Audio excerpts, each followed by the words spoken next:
एक बार की बात है, राजा विक्रमादित्य, जो अपने न्याय और वीरता के लिए प्रसिद्ध थे, ने एक असाधारण कार्य करने का निर्णय लिया।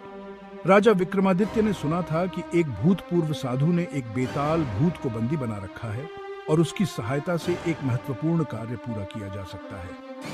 इस बेताल को पकड़ने के लिए राजा विक्रम को एक पुरानी और भयानक पेड़ पर जाना पड़ा, जो रात के समय भूतिया माना जाता था।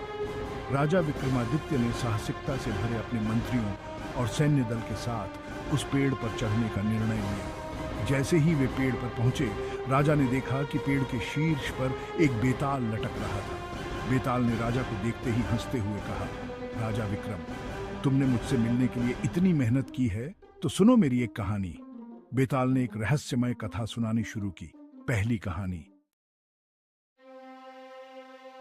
एक गांव में एक धनवान व्यापारी था, जिसकी पत्नी बहुत सुंदर और समझदार थी।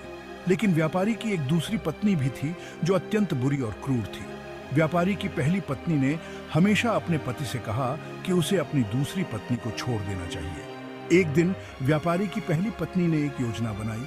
उसने अपने पति को कहा कि यदि वह दूसरी पत्नी को छोड़ दे तो वह उसे एक अद्भुत उपहार देगी। व्यापारी ने उसके वचन पर विश्वास किया और दूसरी पत्नी को त्याग दिया।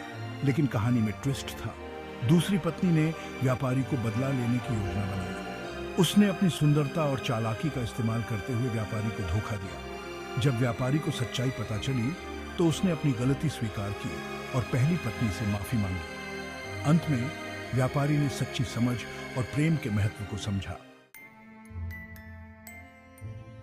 एक बार एक राजा ने अपनी प्रजा के बीच न्याय और समानता की स्थापना की।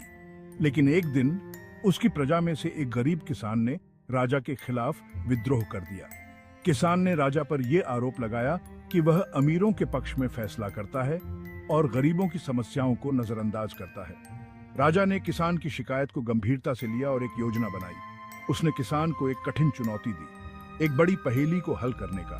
किसान ने पूरी मेहनत और बुद्धिमत्ता से पहेली को हल किया और राजा को यह समझ में आया कि सही न्याय और समानता की स्थापना कैसे की जाती है।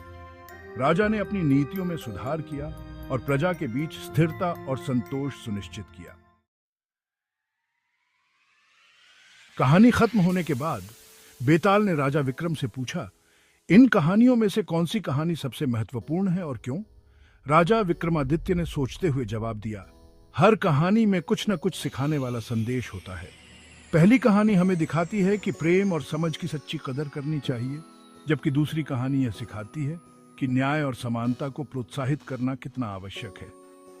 बेताल ने राजा की समझदारी की तारीफ की और कहा, तुमने सही उत्तर दिया है, अब मैं तुम्हें मुक्त कर दूंगा। इसके साथ ही बेताल हवा में उड़ गया और राजा विक्रमादित्य ने उसे अपने धर्म और न्याय के मार्ग पर चलता रहने का संकल्प लिया। इस प्रकार राजा विक्रमादित्य की समझदारी और साहस की कहानियां आज भी लोगों को प्रेरित करती हैं।